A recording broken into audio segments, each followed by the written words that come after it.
Hai,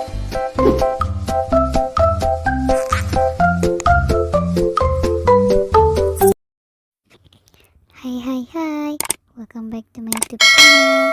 Jangan lupa like, comment, and share ya. Oke, next kita lanjutin ya ceritanya. Bab 13, mengubah Devi. Setelah sampai di sebuah restoran mahal, Chiko pun hendak memesan makanan untuk Devi. Tempat ini sangat berlebihan, ucap Devi menatap Chiko. Apanya yang berlebihan? Ini biasa saja, ucap Chiko. Aku tidak terbiasa dengan ini. Kalau begitu, mulai sekarang biasakan dirimu. Permisi tuan, mau pesan apa? Tanya seorang pelayan restoran itu. Saya pesan semua menu terbaik di restoran ini. Aku mau es krim, ucap Devi memotong pembicaraan Chiko. Baik, pesanan tuan akan segera kami siapkan, ucap pelayan restoran itu. Chiko menatap wajah Devi terus-menerus yang menatap kagum melihat restoran itu. Ternyata cantik juga anak ini, ucap Chiko dalam hati. Aku mau bertanya, ucap Devi. Tanya apa? Tadi mengapa kau menjemputku? Tanya Devi. Aku hanya ingin mengajakmu ke salon, jawab Chiko. Mau apa ke salon? Mau makan, ya perawatan lah, ucap Chiko. Kan aku cuma bertanya, memangnya salah? Jatuh Devi merasa kesal. Lagian pertanyaanmu konyol. Tahu aku jadi tidak nafsu makan, ucap Devi. Kenapa kamu tidak suka restoran ini? Atau kita pindah restoran saja? Tidak usah, cetus Devi. Baiklah. Dasar pria tidak peka, tidak tahu cara membujuk wanita, gumam Devi dalam hati. Kenapa wajahmu ditekuk seperti itu? Ucap Chiko menatap wajah Devi. Terserah aku, ini kan wajahku, decak Devi menatap malas. Setelah beberapa saat menunggu, pesanan mereka pun datang lalu disajikan di depan mereka. Mata Devi pun membulat kala melihat begitu banyak makanan enak di depannya yang membuat Devi ingin segera menyantap makanan itu dan melupakan rasa kesalnya. Dasar wanita, melihat makanan wajahnya langsung berubah, gumam Chiko dalam hati. Mereka pun memakan makanan itu. Devi sudah merasa lapar. Ia begitu lahap menyantap makanan itu. Pelan-pelan makannya, ucap Chiko. Baiklah. Chiko hanya menatap wajah Devi yang menggemaskan kala makan.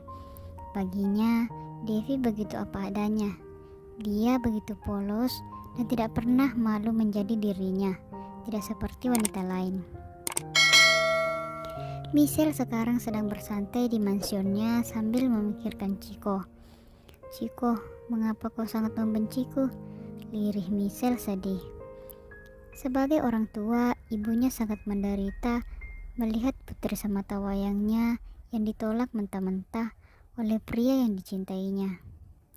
Lain halnya dengan ayahnya yang merasa bersyukur putrinya tidak bersama dengan Chiko yang tidak punya perasaan apa-apa terhadap putrinya.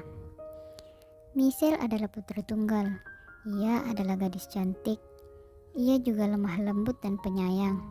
Namun, ia juga gadis yang manja karena dari kecil ia selalu dimanjakan oleh kedua orang tuanya. Namun, meskipun tahu bahwa Michelle adalah gadis baik, tak membuat Chiko jatuh hati padanya. Sudah selesai makan? Tanya Devi yang masih menikmati es krim miliknya.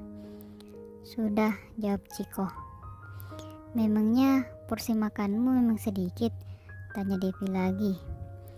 Aku harus menjaga pola makanku, jawab Chiko. Kau harus coba es krim ini, rasanya enak, ucap Devi sambil menjulurkan 1 sendok es krim kepada Chiko. ucap Devi memberikan es krim.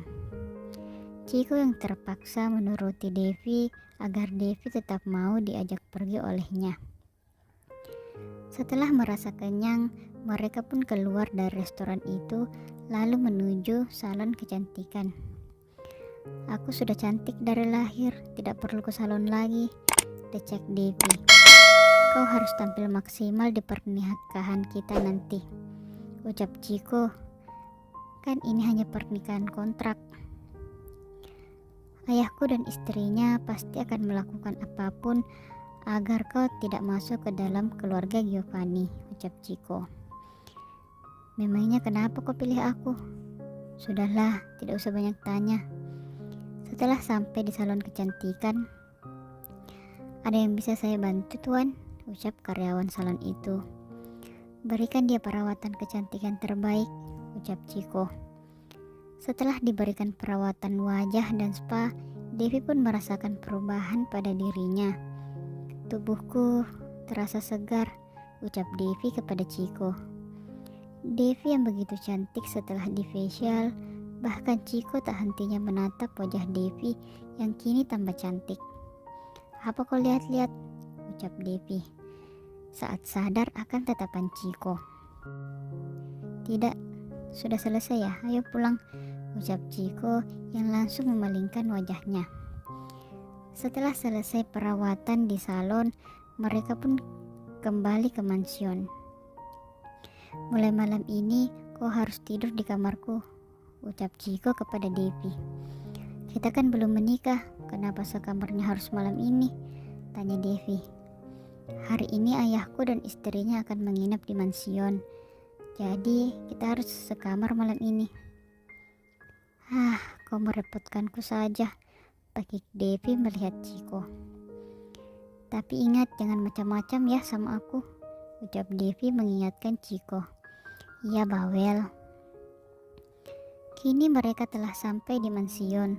Seluruh pengawal dan pelayan menundukkan pandangannya kepada Devi. Chiko membukakan pintu mobil kepada Devi, karena Chiko melihat Fiona sedang mengawasi mereka dari balkon lantai atas. Tetap kalem, mereka sedang mengawasi kita, bisik Chiko kepada Devi. Oke, balas Devi sambil menganggukkan kepalanya. Setelah keluar dari mobil, Devi memberikan senyum kepada siapa saja yang melihatnya. Devi begitu ramah kepada semua pelayan dan pengawal. Kau duluan ke kamar, aku ingin memeriksa sesuatu, ucap Chiko kepada Devi. Saat memasuki kamarnya, Devi terkejut kalau melihat perubahan di kamar yang sebelumnya ia tempati. Apa ini? Tanya Devi heran kepada pelayan. Tuan menyuruh kami untuk mengubah kamar ini, dan semua barang-barang di kamar ini milik Nona, ucap pelayan itu. Serius? Ini semua milikku, ucap Devi yang masih terkejut. Ya Nona, sekarang tempat ini jadi tempat barang pribadi Nona, ucap pelayan itu. Setelah kaget dengan perubahan di kamarnya, ia pun menuju kamar Chiko. Namun belum sampai di kamar Chiko, Devi pun dihentikan langkahnya oleh Fiona. Terima kasih.